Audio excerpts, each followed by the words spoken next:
Boa tarde a todos. Estamos aqui em mais um programa do Estação Sabiá, na TV 247, direto do nosso estúdio do Rio de Janeiro. Eu sou Regina Zappa e vou conversar hoje com o jornalista e escritor Sérgio Augusto, que é um grande prazer receber você aqui e a gente tem muito papo pela frente. O Sérgio tem muita história para contar, tem história de todos os lugares onde ele trabalhou, tem história do Pasquim, do Opinião.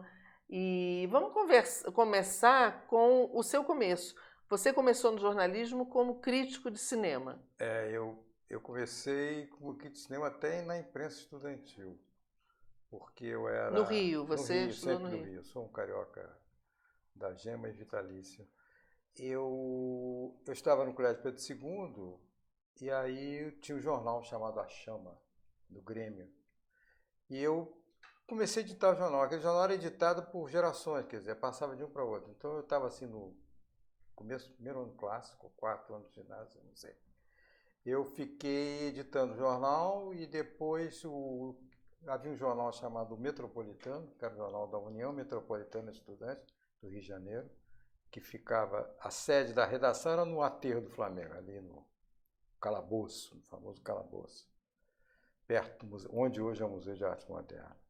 E a direção da UMES ficava no prédio do Flamengo, aquele que foi incendiado, Aquele que da queimou. ONU, aquele que foi queimado. Foi queimado. Em Foi 64, incendiado. incendiado. Na ditadura. Aí um amigo meu me contou, que falou, olha, estão abrindo um curso de jornalismo para os 100 primeiros inscritos lá no Jornal Metropolitano. Porque o Jornal Metropolitano era curioso, porque ele saía impresso, encartado no Diário de Notícias, que tinha circulação nacional aos domingos. E revelou muita gente. Por exemplo, o chefe de redação foi o primeiro a me ensinar o que é Lígia, essa coisa, foi o Cacá Diegues. Ah, é? Paulo Alberto Monteiro. Ele era chefe de redação? Ele é chefe de redação. O Paulo Alberto Monteiro de Barros, que depois virou Arthur da Távola, que foi deputado, mais tarde foi exilado no Chile, voltou e passou a assinar Arthur da Távola, como cronista de televisão. O Paulo Alberto era o diretor do jornal. E lá escreviam. O Arnaldo Jabbour fazia teatro.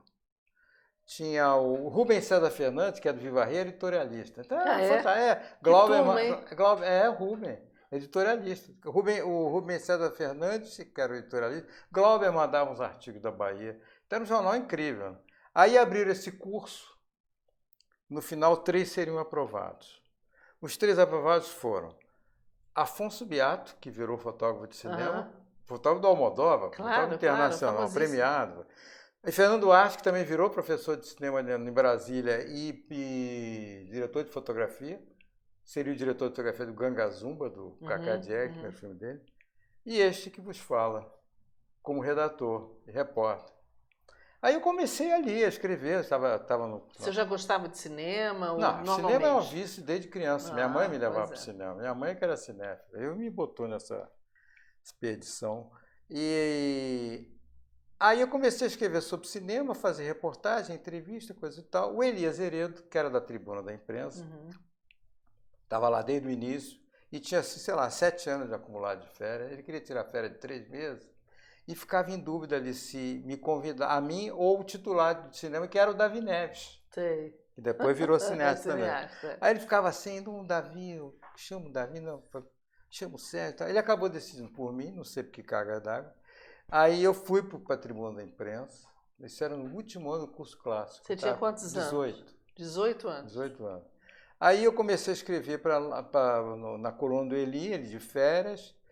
E pouco depois, o Muniz Viana, que era o guru da minha geração, do Correio da Manhã, que era o crítico de cinema mais lido do Brasil, ele me chamou para ir para o lugar dele, porque ele assumiu a direção lá no jornal, ele ia escrever pouco, queria que eu ficasse lá fazendo a coluna com ele. E todo mundo que o Sérgio está mencionando são todos grandes jornalistas ou grandes profissionais do cinema ou de outra coisa. Né? Tudo dessa época. Foi lá que eu conheci o Coni. Inclusive... O Correio da Manhã era um jornal incrível, porque a 3 metros da minha mesa tinha uma porta, você abria, era o chamado Petit Trianon, que era a sala onde ficavam os editorialistas. Eu não saía de lá. Quem eram os editores? Carpo, Antônio Weinz, Carlos Heitor Coni, Joselene Grunewald e Antônio Calado. Quer dizer, aí você entrava naquela sala... Nossa, que peso, né? Que gente tinha peso. Qualidade. Né? E eu ficava lá. Eu era garoto, tinha o quê? Nessa época já tinha 19 para 20 anos. Eu era assim paparicado por eles, entendeu?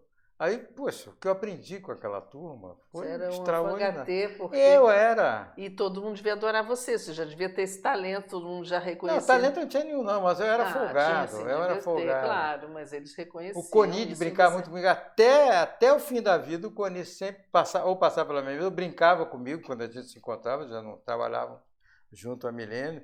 Ele me chamava Sérgio Coetanden. Em vez de pôr Usquetanden e Catilina Butéria, ele me chamava de Sérgio Coetanden. Eu trabalhei com o Coni também, que era ótima pessoa. Então foi uma E maravilha. ótimo pra Você viu trabalhar. a turma, né? Que eu estava ali o dia Incrível. inteiro. É. Dali eu fui para o Jornal do Brasil, para a rádio. E rádio também é uma coisa muito A legal. rádio é o né? máximo. Agora voltou esse negócio de moda de podcast que eu acho fantástico. Eu também adoro, acho muito Sabe? legal. Eu acho fantástico. A rádio JB foi era muito bacana. Era. A rádio foi o seguinte, foi 65. O Correio da Manhã está sendo muito pressionado, né? Porque tinha virado... O jornal que tinha feito os 2 editoriais, Basta e Fora, né? Contra o Jango, ele no dia... Isso foi o quê? Dia 30 de março. Um num dia, outro no outro. Primeira página. No dia 9 de abril, quando saiu o ato institucional, que não tinha nem número, que foi o primeiro, o jornal virou radicalmente contra o regime militar. Jornal do Brasil, você está falando? Não, o Correio da Manhã. Correio da Manhã. Correio da Manhã aconteceu uma coisa curiosa. Que era um grande jornal Pô, também. era um jornal que tinha uma força, uma notinha na base do rodapé, dos editoriais, tinha uma força que nenhum outro jornal tinha. O Correio, eu estava na noite do dia, acho que 29 para 30, eu estava esperando uma carona para vir para a Zona Sul, o jornal ficava ali na Gomes Freire, no centro, e eu estava esperando uma carona, tarde da noite, aí uma carona de carro, nem me lembro mais de quem era, e aí veio a prova de escova. A prova de escova você não pegou isso não, né? A prova de escova era o seguinte, quando tinha aquela caixa assim com tudo o linotipo, a página toda montada, Eu né? peguei a calandra, né? A calandra, é claro. Depois te conta. Você foi buscar? Não, você buscar, eu não. Mas eu vi você muita gente buscar. Mas aquela caixa com tudo os linotipos ali, tudo bonitinho, toda a página montada, porque ali vai fazer o flan para imprimir, né? Eles antes pegavam, era uma espécie de uma folha assim, grossa, um mataborrão azulado, grosso, que ele fazia o seguinte, eles passavam uma tinta ali, botava aquela folha, molhava e tinha uma escova com as coisas assim, bem molinha, que eles batiam, aí aquilo saía impresso. Daí que chamar a prova de escova. Aí o cara olhava aquilo, quem fechava o jornal olhava, aprovava, tá tudo ok, pode rodar. Aí assinava e tal. Eu li o primeiro editorial, Basta, no dia seguinte foi a vez do editorial chamado Fora, eu li na prova de escova. Eu me lembro que eu li aquilo e falei, vai dar merda. Foi o único comentário que eu fiz. Bom, mas voltando, um pouco depois, o jornal passou a ser pressionado, pressão assim, não só sobre alguns articulistas, no caso o Coni, publicidade, pressão, então o jornal começou a perder dinheiro.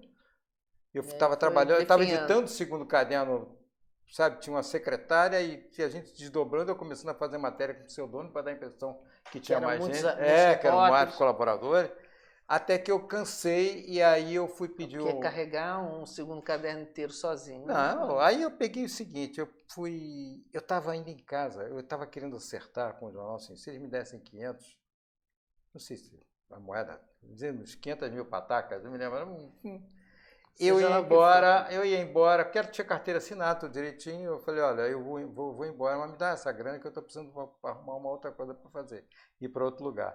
Quando eu estava em casa tomando banho para ir para o Correio da Manhã para decidir isso, me liga Júlio Hungria do Rádio Jornal Brasil, me convidando para produzir 2 programinhas de música na rádio. Aí eu fui, né? Não, e era, para você ter uma ideia, 500 patacas eu ganhava, eu queria ganhar um pouco mais. Ele estava me oferecendo 900 patacas. Olha só, aí eu fui quase o dobro, né? Paraíso, né? Paraíso. Aí eu fui e um belo dia o Dines me encontrou lá, porque a rádio ficava no 5º andar. A rádio ficava em cima da redação. A redação era o 6º andar.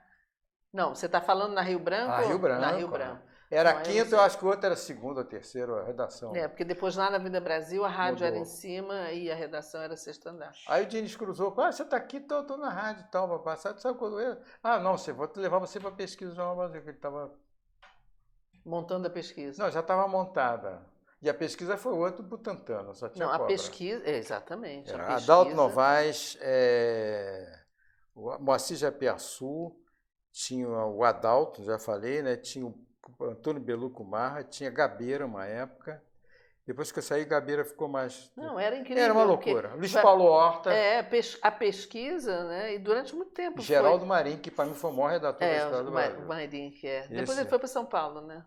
Ele foi para o meu lugar, que o Mino queria que eu fosse editor de cultura da Veja. Eu levei o Geraldo comigo e eu não queria morar em São Paulo e empurrei o Geraldo e foi a maior coisa que podia ter acontecido para a Veja, para a imprensa, para tudo. Geraldo trabalhava comigo no JP. E a pesquisa era um lugar assim respeitadíssimo. Não era um lugar assim, pega lá uma pesquisa. Não, porque a pesquisa produzia os textos. A gente produzia os textos e o Diniz às vezes fazia questão que a gente assinasse a matéria, embora... Depois eu fui escrever no Caderno B também, mas as nossas matérias da pesquisa que deveriam sair, quase sempre saíam, departamento de pesquisa, porque cada um tinha uma especialidade lá, tinha algumas coisas assim, que tinha um tal de Roberto Pereira, que era craque, negócio da astrofísica, foguete, essas coisas todas. Então essas matérias eram todas dele. E a gente tinha uma divisão de trabalho por especialidades, né? Olha, vai para fulano. Algumas matérias estavam tão legais assim, que o Dini sentia empenho que ele mandava assinar. Da pesquisa. Da pesquisa.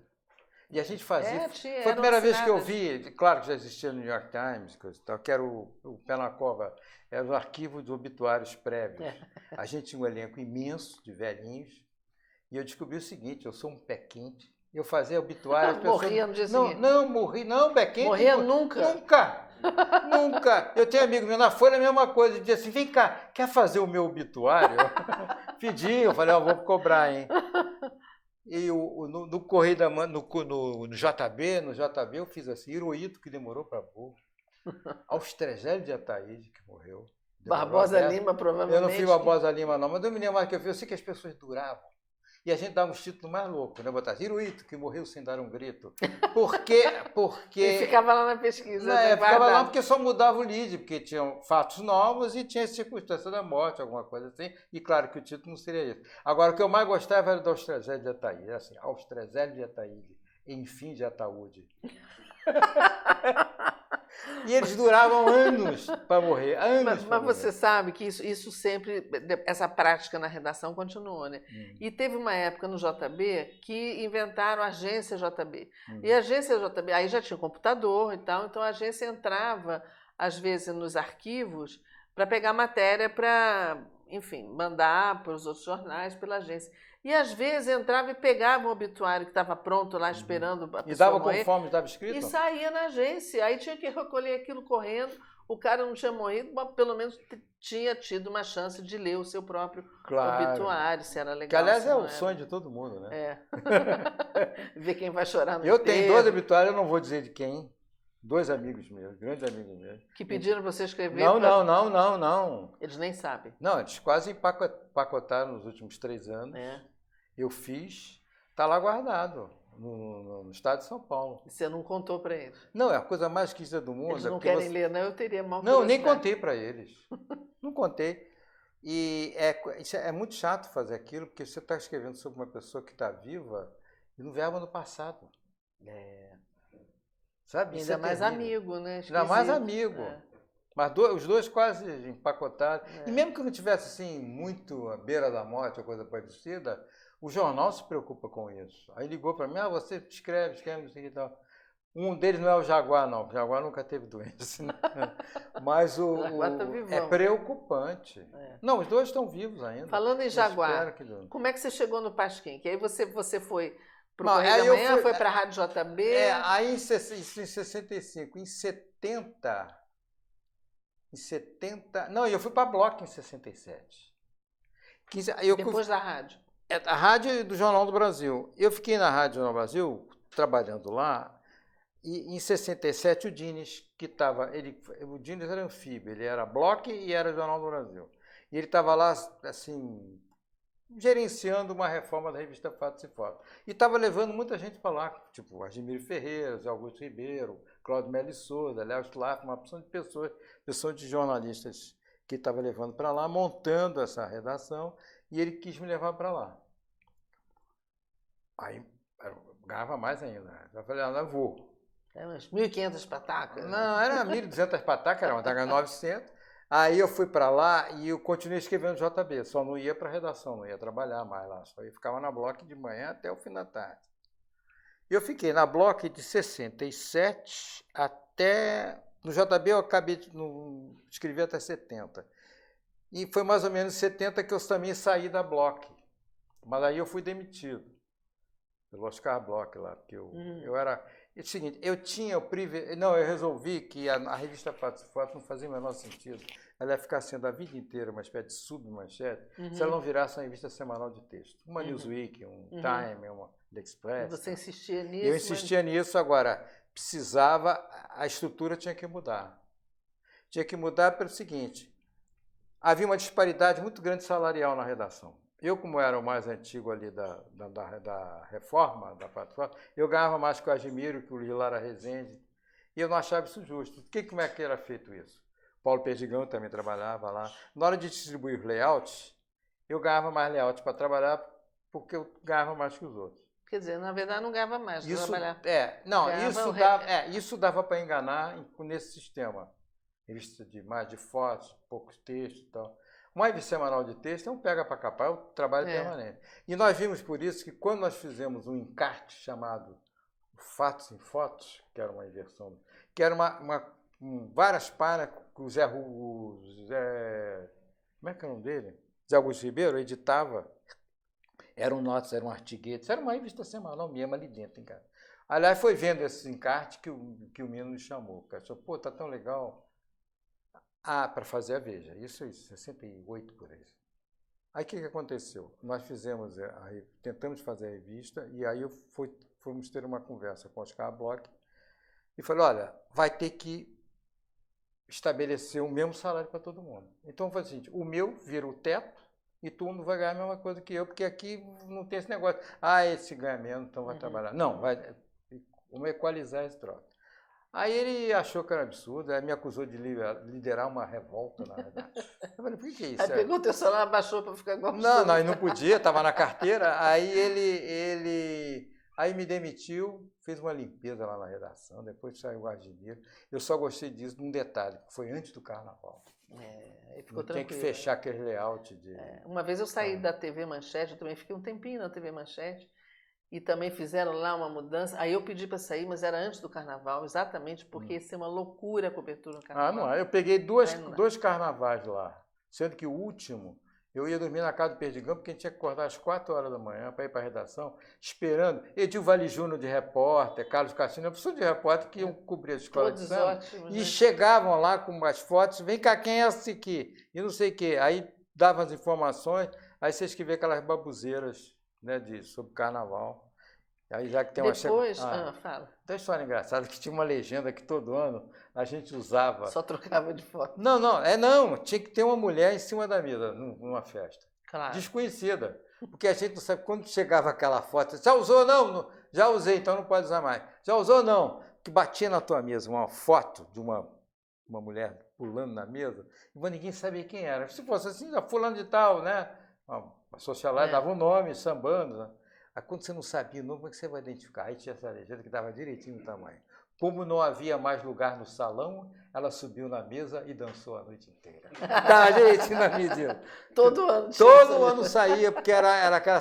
meu Deus, que bom, ela não usaram. Aí, porque era uma desconhecida que estava saltando em cima da mesa. Mas eu ia falar o seguinte, depois que acabou a Fatos e Fotos, aí o Coni foi editar uma revista chamada Revista Fatos, que era no formato da Veja. Eu fiquei um ano trabalhando, durou um ano só, porque aí tinha uns boicotes lá dentro da Manchete, e a revista estava indo bem e tal, mas aí começaram a tirar os anúncios, aí acabou fechando. Mas foi essa época que eu trabalhei com o Coni, que foi ótimo. Que bom. O Coni ficou muito ligado ao Adolfo, o Adolfo foi muito legal com ele, quando ele veio da Tchecoslováquia, né, que ele se mandou daqui. Mas aí, quando da Fatos e Fotos, eu saí, aí fui para Abril. Para a Veja? Não, a Veja, eu já passei a colaborar, mas eu estava coordenando as revistas mensais da Abril também, foi com o Similton Temer, por exemplo. E aí, a Placar, que era de esporte, eles tinham uma redação autônoma dele. Agora as outras não, as outras tinha uma geral assim que. Aí eu coordenava a matéria para realidade, para exame. Foi com o Anselmo Góes que começou ali, fazendo freela pra gente. E aí fiquei na Abril, aí fazendo coisas para Veja. Aí eu já estava no Pasquim. Conta aí o começo do Pasquim. O Pasquim está fazendo 50 anos agora. Ele saiu em junho, 22, 26. 26. E você estava no primeiro número? Não tem nada a ver com a criação do Pasquim. Olha, devia ter umas 2 a 3 números na banca, mais ou menos, ou 4, sei lá. Alguns números. Quando você... saiu em junho. Eu estou falando alguma coisa aqui de agosto, eu acho. Eu estava no Maracanã vendo um jogo, eu ia ao Maracanã para acompanhar futebol, gostava. Entrava na tribuna de imprensa do Maracanã, então era ótimo. Né? E eu estava lá, encontrei o Sérgio Cabral, pai, que eu conhecia desde a época da tribuna. E a mãe a mulher dele, a Magali, foi minha colega de Pedro II. Quer dizer, eu já tinha uma relação com os dois ali, mas Magali eu nem via. Mas o Sérgio estava lá no Maracanã, devia ser Botafogo e Vasco. Claro. Ele é Vasco, eu sou Botafogo. Aí eu falei, pô, Sérgio, saiu agora o Pasquim lá, o jornal de vocês, pô, que legal, tal. Ele falou, porra, gostou? Pô, tá um sucesso aí, você não quer escrever lá não? Aí ele insistiu para eu escrever. E eu do gozado do Pasquim eu conhecia o Jaguar, foi o cara, dessa turma toda foi que eu conhecia há mais tempo. O Ziraldo, você conhecia? Porque a primeira vez que eu fui conversar com o Elias Heredo na tribuna, em novembro de 60, o Jaguar estava lá desenhando. Era uma sala que tinha Luiz Garcia, Luiz Lobo, o Jaguar, a linha do próprio Elias Heredo, e uma pessoa que você talvez não lembre o nome, embora você esteja ligado ao Itamaraty, não você pessoalmente, seu pai, que era o Carlos Pérez. Esse nome não é estranho. Ele é o embaixador. Você lembra aquele daquela zona que lá no Peru, em Lima, que invadiram a embaixada? Lembro. Ele era o embaixador. Ele que era o embaixador. Porque teve o outro também do Uruguai, como era o nome dele? Do Uruguai não lembro. Que foi sequestrado. Sim, sei. Eu esqueci o nome dele. Mas o Carlos Pérez era crítico de teatro. Escrevia lá, mas ele não ia para a redação, ele mandava matéria. Não, o Carlos Pérez não era diplomata, não. Será que ele estava prestando concurso para o Rio Branco? Eu sei que ele ficava na redação, naquela salinha, na torrinha que tinha na tribuna, e ele ficava lá fazendo coluna de teatro dele. E aí, essa história eu contei por causa de quê? Da ida para... Da ida para o Pasquim. Da ida do Pasquim. Aí o Sérgio Cabral me falou, o que eu vou escrever para o Pasquim? Aí me lembrei de uma viagem maravilhosa que eu tinha feito, que eu passei 10 dias tomando banho de piscina com a Sharon Tate. E tem foto para comprovar isso. Publicou a foto? A foto não me lembro, mas eu tenho, tá na minha sala lá, já publiquei. Vai sair no meu livro, vai sair. Aí aí eu mandei aquela matéria contando a viagem, coisa e tal, como é que era a Sharon. Porque ela tinha acabado de ser chacinada pelo... quando você escreveu isso. Porque a viagem foi em 67 e isso é 69. Ela tinha acabado de... Foi horrível. Foi um horror, acho uma coisa horrorosa. E ela foi realmente a mulher mais bonita que eu vi pessoalmente na minha vida. E olha que eu ia muito a Hollywood, hein? Ela realmente era uma coisa. E é muito inteligente, muito engraçada, muito... simpática. E tem uma coisa que deu de cara, assim, pra gente ficar descontrair qualquer tipo de afastamento, assim, que quando nós fomos apresentados, ela virou para mim e disse assim, a minha primeira matéria que saiu sobre mim no mundo inteiro foi na revista Cláudia. No Brasil, né? No Brasil, porque quando ela falou que eu era um jornalista brasileiro e tal, aí ela falou isso, porque você fica imaginando a seguinte situação, ela era modelo, o agente dela fazer aquele portfólio e mandava para aquela gente Keystone, não sei o quê, distribuindo para o mundo inteiro. Aí ninguém dava matéria, embora ela fosse linda, mas por acaso a revista Cláudia publicou e mandaram para ela. E ela nunca esqueceu, igual o sutiã, né? O primeiro sutiã. Claro, você nunca esquece. Ela não escreveu Cláudia Magazine.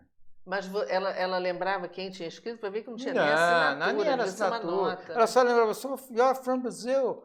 Aí ela falou, my first feature, era Cláudia Magazine. Então esse foi seu primeiro artigo para o Pasquim? Foi para o Pasquim. Aí no dia seguinte a gente se encontrava na piscina todo dia e ficava batendo papo, conversando. Ela estava lendo O Pássaro Pintado, do Jerry Kosinski. Aí eu falei, foi porque o Kosinski, que quase morreu na chacina, ele perdeu o avião, queria passar aquele fim de semana na casa dela. Olha só. Ele não chegou a tempo. Não chegou a tempo. Ele foi colega de escola primária na Polônia do Polanski. Aí eu perguntei, você com o negócio do Kozinski, quem te indicou foi o Polanski? Aí o livro, ela falou, não, o Buñuel. Que era amicíssimo dela. Eu falei, o papo aqui tá melhor. Alto nível. Era muito inteligente, lindíssima, é uma ótima figura. Bom, aí essa viagem eu contei no Pasquim, foi minha primeira matéria. E aí, como é que era o ambiente? Você ia sempre para a redação, você mandava matéria? Não, essa matéria eu nem lembro. Como é que eram as lembro. reuniões de pauta no Pasquim? Nem tinha praticamente. Era uma bagunça. Na época que estava mais, o do Enfield, quando nós fomos para Copacabana, por exemplo, isso era um jornal, eu estava meio anos 70 e pedrada. O Enfield era mais caxi, o Enfield ficava assim, botava a mão no bolso do jeans, estava sempre de jeans, o Enfield dizia assim, não tá legal, pode melhorar, tem que melhorar. Ele era o mais exigente de todos. Mas nessa época do Pasquim, eu nem me lembro como é que eu fui entregar essa matéria, esse texto, eu deixei lá, deve ter ido lá na Clarice do Brasil, eu deixei lá e tal. E saiu, eu não escrevi mais.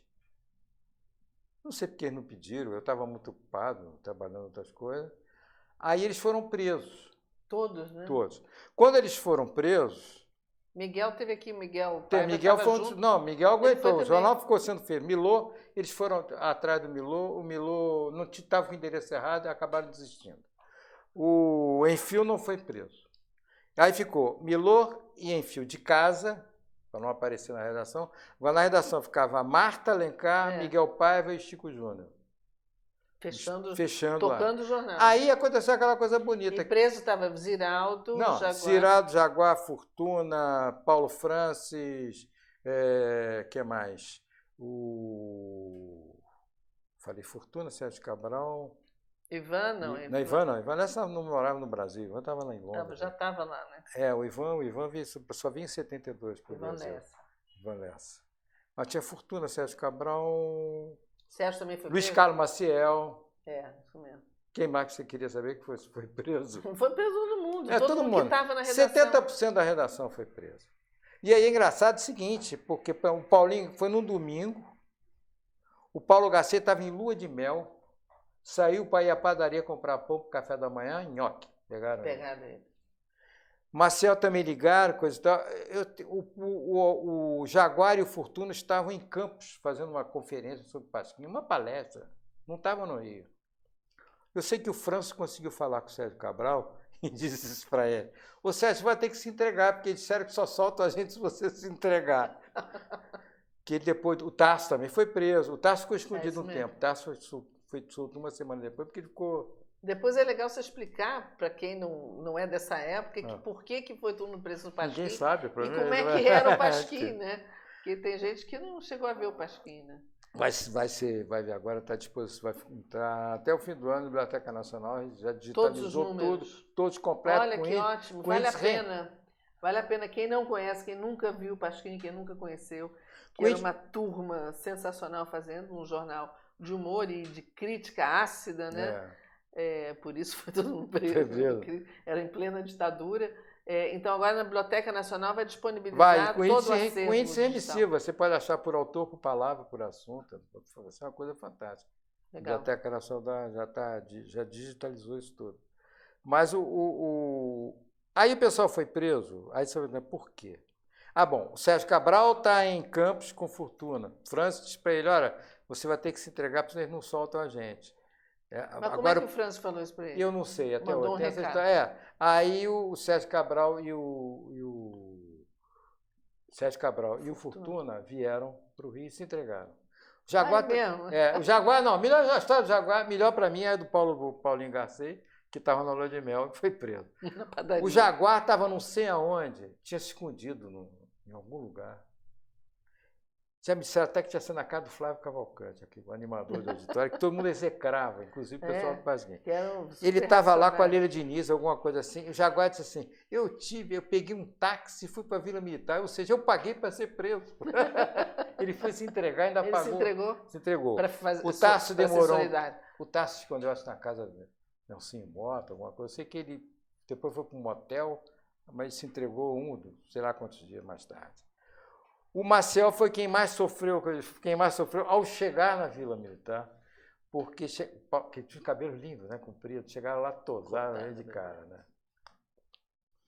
E tem as histórias da prisão, porque eu insisto com o Jaguar até hoje, que à distância você começa até a achar graça das prisões em algumas situações, etc. Senão você, inclusive, enlouquece, né? Esse séjour, digamos, para usar uma palavra chique, lá na Vila Militar, ele saía no Pasquim, ele era transmitida a notícia para o pessoal, como se fosse uma gripe coletiva. Ah, estão todos gripados. Aí quem desenha... Mas quem que dizia isso? O jornal? Não, o jornal brincava, fazia muita alusão, assim, Sei. muito velada, porque o jornal era censurado. O Miguel Pava tentava imitar um desenho dos outros, o Milô também imitava muito desenho dos outros, para dar a impressão que estavam todos ali. Mas tinha censor na redação, como tinha essa época, sabe que essa época eu não sei exatamente, porque essa época eu não estava no jornal. Eu comecei a fazer essa coisa. Aí é o que é o lado bonito, que eu te falei. Parece aquela cena do Espartaco. Você lembra do Espartaco? Quando eles chegam assim, aqueles escravos todos presos. Pergunta quem é o Espartaco, quer identificar quem é o Espartaco. E todos dizem assim, eu sou Espartaco, eu sou Espartaco. Esse é o momento Espartaco do Pasquim, porque virou um mutirão. Todo mundo ia à redação entregar coisas. Coni... para colaborar. Para colaborar, todo mundo colaborava, calado, todo mundo. Diz uma pessoa aí, mandava uma matéria para Pasquim, ou texto ou dica. E eu voltei. E o jornal continuava saindo. Saindo. E eu voltei a colaborar nessa época. Aí no Réveillon de 70 para 71, eu estava até fora. E eu soube que eles iam ser soltos. Aí eu desci para o Rio. Aí foi o Pasquim, já deviam estar soltos há 1 ou 2 dias. Eu fui para a redação, me lembro que eu fiquei numa sala conversando com o Francis e com o Tarso. E aí o Francis insistiu, não, você vai agora continua aqui, escreve umas coisas sobre cinema. Aí ele até brincava, você vai ser a nossa Pauline Kael, que é a grande Kael, quer dizer, cinema. Aí eu continuei escrevendo no jornal. Em 71 e 12 eu virei editor de texto, editor de... Até o final? Você ficou trabalhando? Não, trabalhei em 79 eu fui embora. Fui demitido pelo Jaguar. Ah, é? É. Por quê? Por carta. Ele me acusava de não estar vestindo a camisa, porque eu tinha... O Milô, pouco antes do Milô sair do jornal, o jornal sobre censura, o Milô saiu quando acabou a censura. Porque ele fez um editorial esculhambando o fim da censura no seguinte sentido. A censura não acaba. Nós vamos começar a fazer autocensura. Entendeu? Aí ele fez um arrazoado nesse sentido e foi embora. Disse que não, eu não quero censurar o que eu estou escrevendo, porque se eu escrever o que a gente todos quisermos, o jornal é fechado, no dia seguinte é fechado. Aí aconteceu o seguinte, eu herdei a página dele, que era a página assim, de editorial. Página do Milô. Era a página do Milô. Só troquei título, que o dele era Isso, é Isso, que é uma coisa de Shakespeare, e eu dizia que não é de Shakespeare, Milô. Isso é do Rose Hart, que é The Ladies Who Tramp, and that's. Aí eu botei para É Isso Aí, mudei o título. E era uma página que eu fazia muita crítica à imprensa. Era uma crítica de mídia, sobretudo. Quando levava no jornal, pegava um negócio de diário oficial, mostrava, fazia um auê danado ali naquela página. E como eu criticava muitos outros jornais, um dia eu resolvi criticar o próprio Pasquim.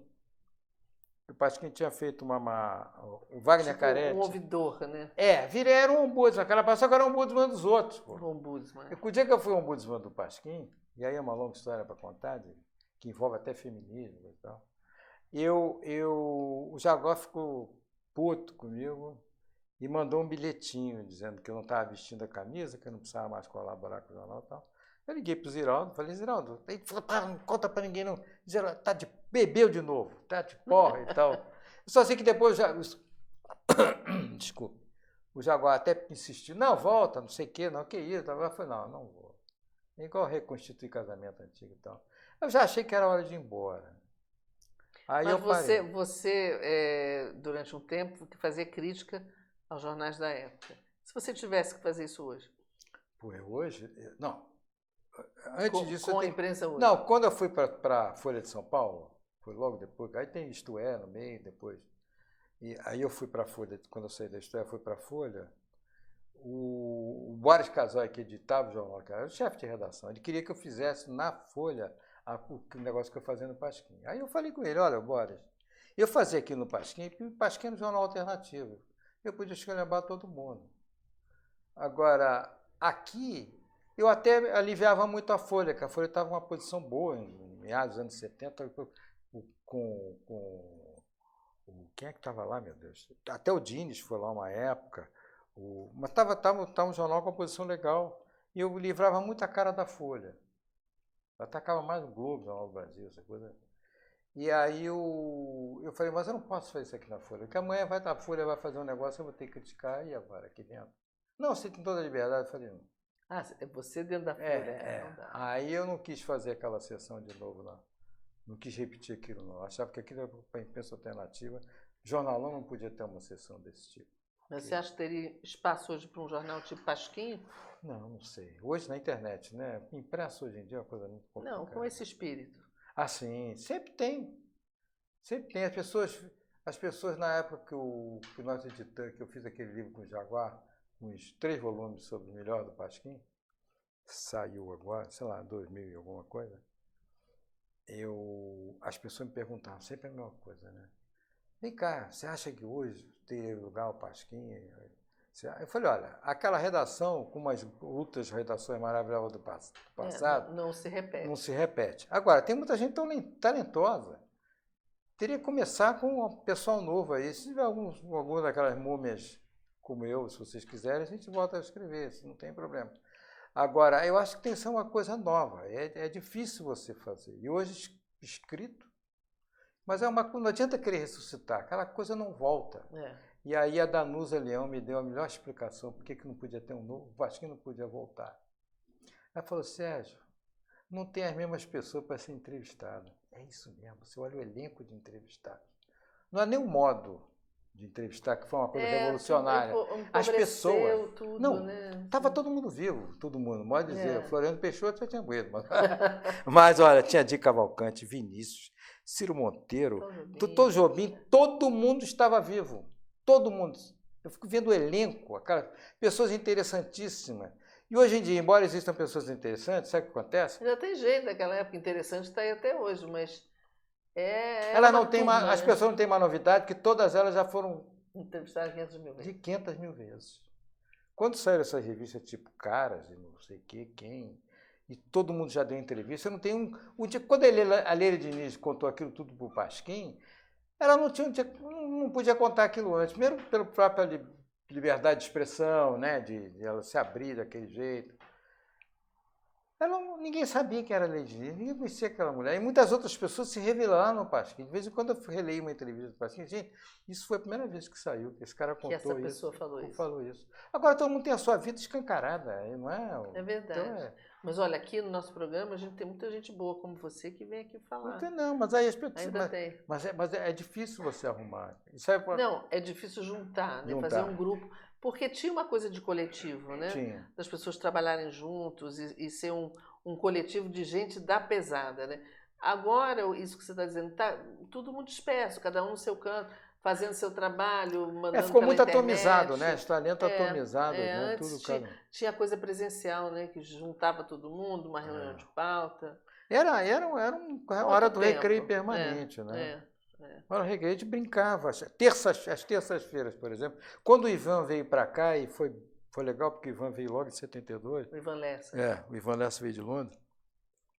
Era uma loucura, porque o Ivan Lessa é um dínamo, né? O Ivan veio para cá, às terças-feiras ele ia almoçar lá em casa, jantar lá em casa, e a gente voltava para a redação, pegava aquela peninha do Jaguar, com o nanquim, e a gente ficava escrevendo aquelas coisinhas do jornal, tudo escrito do lado, bilhetes, recados, coisas absurdas, sábado à tarde, na piscina do Tijuca Tênis Clube, a Moby Dick vai aparecer, umas coisas inteiramente doidas. E a gente gozava muito, os próprios articulistas do jornal. O França, a gente gozava, mentira, França, a gente botava uma setinha, botava... E saía publicado, assim. Saía. A gente, na página montada, a gente escrevia, botava as aranhinhas, aquelas brincadeiras todas.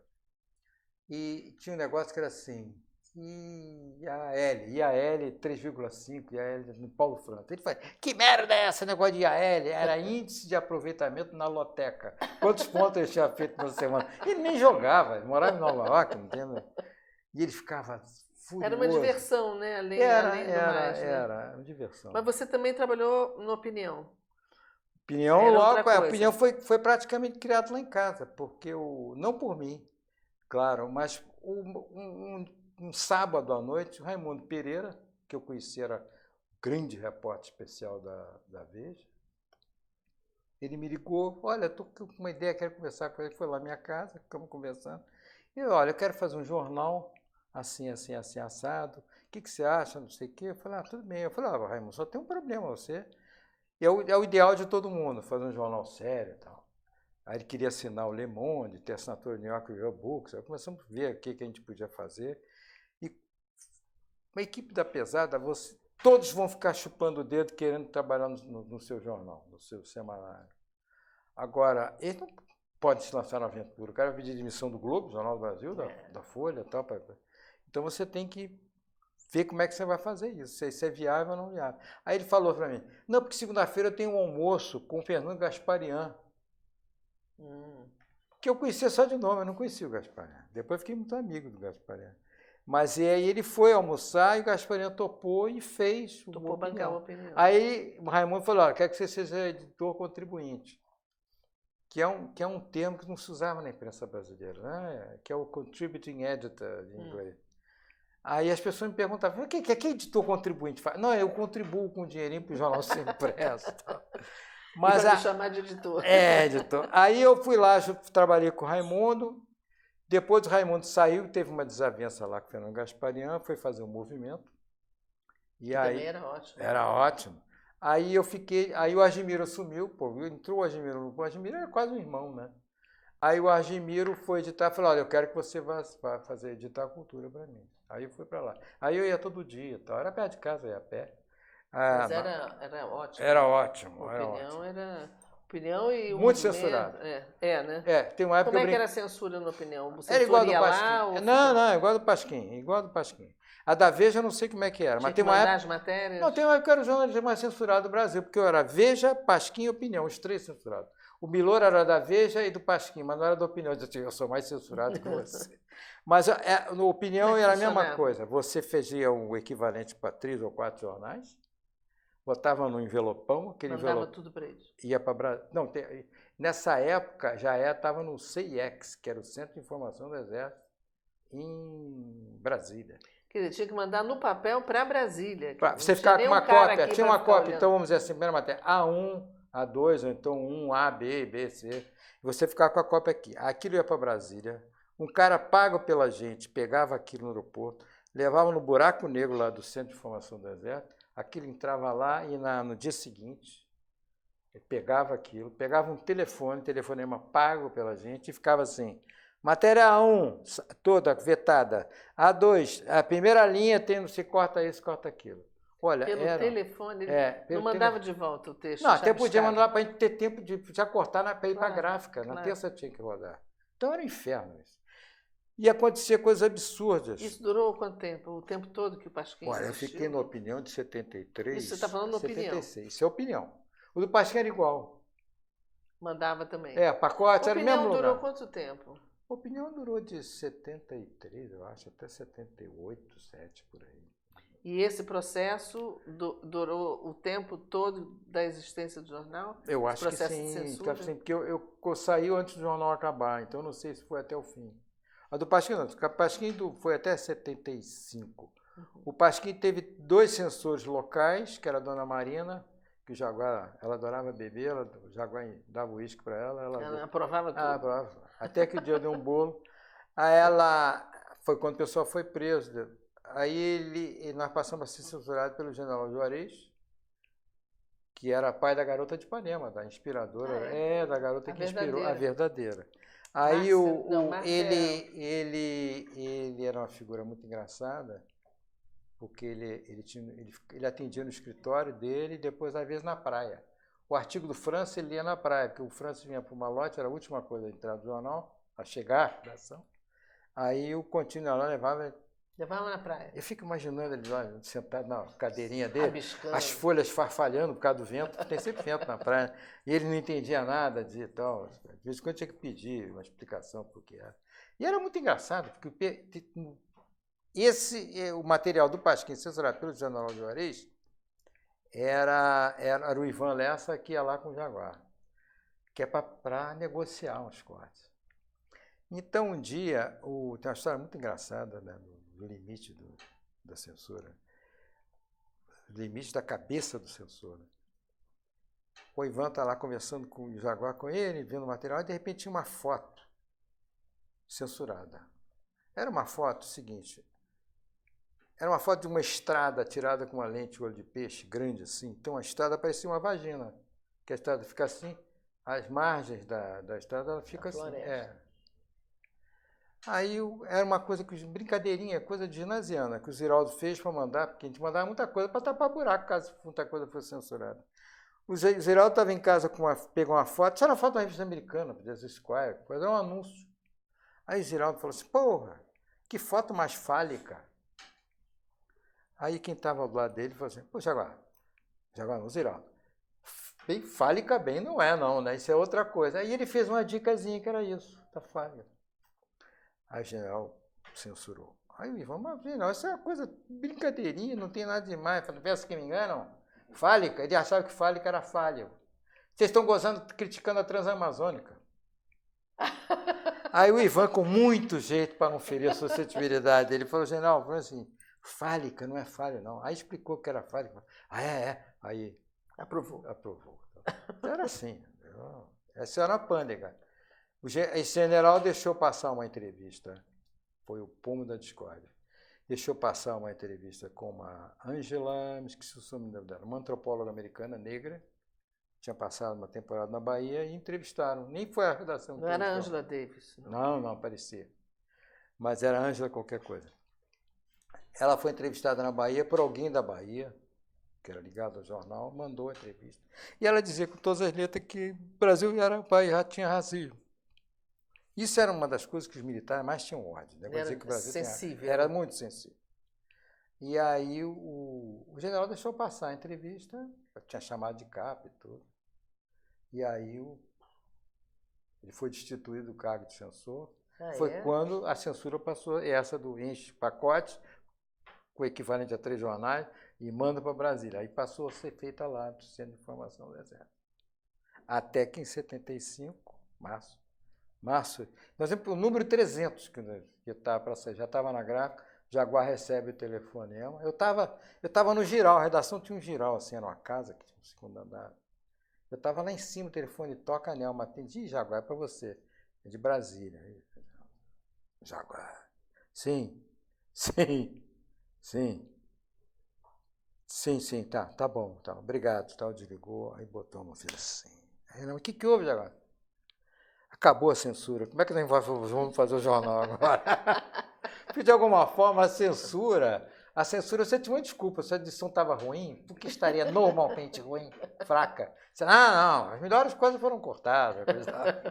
Mas não tinha mais da desculpa. E agora, né? Sem censura. E agora sem censura. Não, e aquele negócio que motivou o Miro a escrever o editorial, que foi a última coisa que ele escreveu no jornal. Exatamente aquilo que você falou. Agora, nós é que somos nossos próprios censores. Doravante. Pois é. Vamos falar de agora daqui a pouco, mas fala dos seus livros. Este Mundo é um Pandeiro. Este Mundo é um Pandeiro foi o primeiro. Foi um livro sobre chanchada, né? A história da chanchada, é um estudo crítico, historiográfico da chanchada. É uma coisa que eu fiz com muita paixão, porque eu tinha uma nostalgia. Quando eu era garota, eu via os filmes, as comédias dos Caritos, eu achava engraçadíssimo. Tinha uma relação afetiva muito grande. Aí era muito brasileiro. Não, mas era demais. Juntava tudo, juntava rádio, teatro, revista. Era uma coisa completa, né, da cultura popular.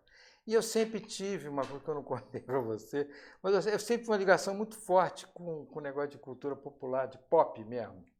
Eu, com 10 anos, fui locutor infantil da Rádio Tamoio. Ah, é? Rádio Tamoio. Da Rádio Tamoio, porque tinha um programa chamado Clube do Guri na Rádio Tupi, que era uma rádio de crianças. Tinha o Samuel Rosenberg que coordenava aquilo tudo. Tinha orquestra de mambo, tinha rádio teatro, tinha tudo, só que com crianças. Agora é YouTube, né? Agora é YouTube. E eu morria de vergonha de aparecer em palco, eu não dou conferência, palestra, eu morro de vergonha. Eu tenho pavor de auditório. E eu não queria aparecer. Aí a minha prima, que era fanzoca de rádio, que tirava férias para o Rio de Janeiro, ficava me levando para ver esse programa de Sérgio de Alencar. Os programas de auditório. Auditório, me levava para ver aquilo tudo. Ela me levou para a rádio E a Tupi ficava no andar e a Tamoio, que também era o Diário dos Associados, ficava no outro andar. E lá era tudo mesma coisa, só que de estúdio. Aí eu fui lá, eu li a crônica, li anúncio. Para todos, para sempre, lenços para mal. Você lia anúncio? Li anúncio. Então. E essa coisa muito, história em quadrinho, então essa coisa muito cinema desde criança, por causa da minha mãe. Então eu sempre fui muito ligado nessas coisas. Eu fazia um jornal com 10 anos, me biografava, chamava Sujeira da Imprensa. Sujeira da Sujeira da Imprensa? Imprensa, com um amigo meu de Santa Teresa, que era colega Mas de assim, colégio. um jornal de vizinhança era do colégio? Não, era do nosso. A gente vendia lá no colégio. Ele tinha mimeógrafo, coisa maravilhosa. Tinha extenso mimeógrafo, coisas que hoje em dia Muito ninguém sabe o importante, que é isso, né? é. Mas era mimeógrafo. Assim como sabe o que é mata-borrão. Não sabe. Não. Mas aí eu fazia esse jornalzinho, Sujeira da Imprensa. Eu fui desde criança, eu já estava predestinado. Depois você aí começou com livros reunindo crônicas suas. É, eu fiz esse livro da Chanchada que foi legal porque o Paulo Perdigão, uma época, ele coordenava, ele escolhia os filmes da Globo, programador de filme da Globo. E a Globo, nos anos 70, no começo dos anos 70, passou a exibir à tarde, sábado à tarde, uma série de chanchadas. Eles estavam praticamente com o acervo do Luiz Severino Ribeiro, da Atlântica, todo lá. E eu falei, Perdigão, você está programando, não sei se era Comédia Carioca, Sessão da Tarde, uma coisa dessa. Eu falei, você está programando isso na hora que eu estou na praia.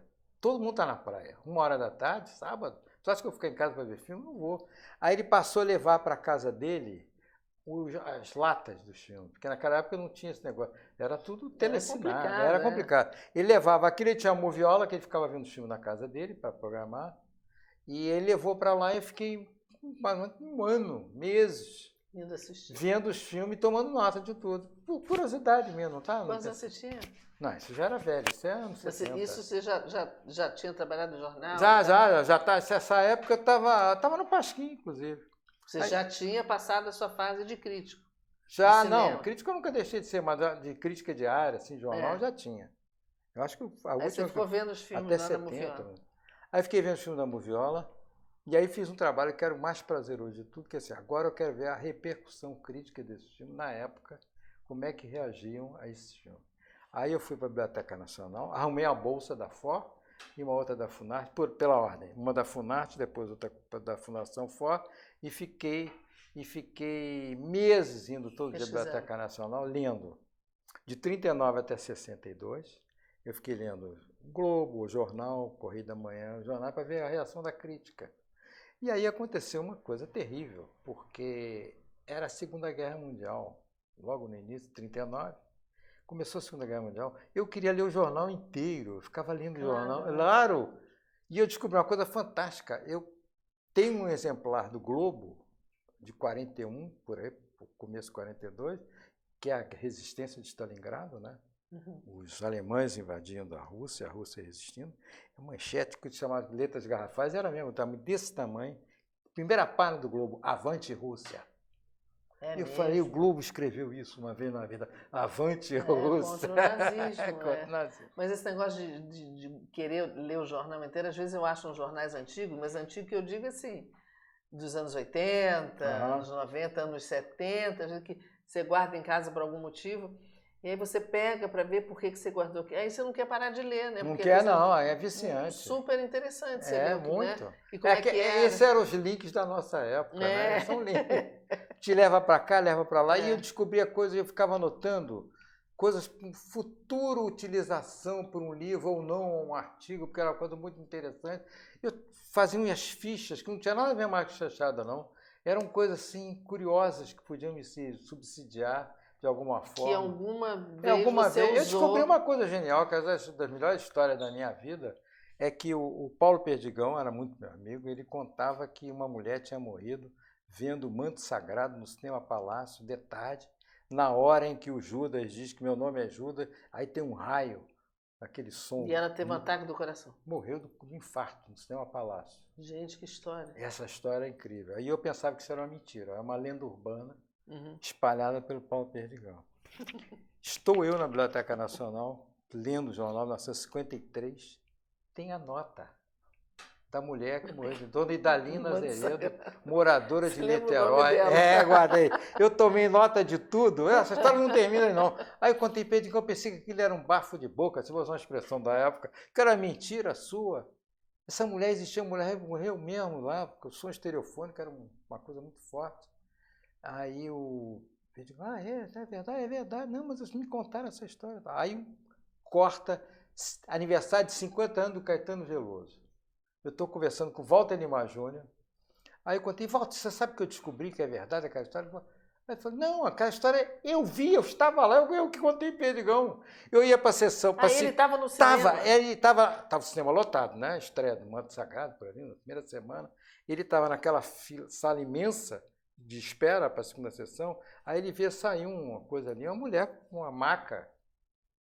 Que no dia seguinte ele foi saber pelos jornais que era aquela mulher que passou ali. Que nem sabia qual era o sexo, nada. Uma pessoa ali. Uma pessoa passou na maca uma morta. Depois de um impacto com impacto, um relâmpago. meu nome ajuda.